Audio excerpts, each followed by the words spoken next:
ఇక ఇప్పుడు ఎవరన్నా ప్రెస్ మీట్ పెట్టగానే ఏమవుతుందంటే ఇక వాళ్ళ పైల్వాన్లను దింపుతారు మొత్తం. ఇక ఫోన్లు, తిట్లు, ఇవి అవి రౌడీయిజం. ఇది రౌడీయిజం కాదు, నేను హీరోయిజం చేస్తున్నాను నిన్న గాంధీ భవన్ అంటారు.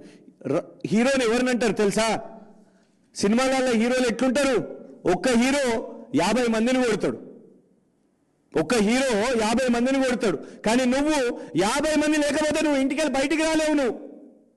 నువ్వు నిజంగానే హీరో అయితే మైనంపల్లి హనుమంతరావు నువ్వు అంటున్నావు కదా, నేను పచ్చకడు కొడితే 3 చక్కర్లు తిరుగుతారని.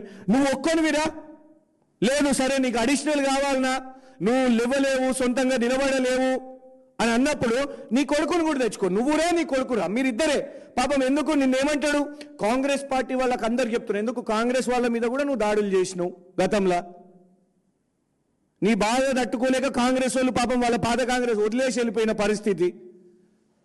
ఎందుకు 50 మంది 100 మంది వాళ్ళని చూసుకొని నువ్వు హీరో అనుకున్నావు ఎందుకు? దమ్ము ధైర్యం ఉంటే పచ్చకడి ఇది అదని మాట్లాడుతున్నావు కదా, నువ్వే దిగు రంగంలోకి. నువ్వు ఒక్కోనివే, నువ్వు హీరోవే అయితే, పోటుగానివే అయితే నువ్వు ఒక్కోనివో, నీ కొడుకు ఒక్కోళ్ళు. ఎక్కడైనా చూడండి, ఎక్కడన్నా ఏనాడైనా మైనంపల్లి హనుమంతు ఒక్కడెక్కడికన్నా వెళ్ళిండా? ఒక్కడెప్పుడన్నా ఛాలెంజ్ చూడతాడా? భయం భయం. అందుకే ఒక్కడేడికి ఓడు రా, ఒక్కోనివి రా, గంతే ఉంటే.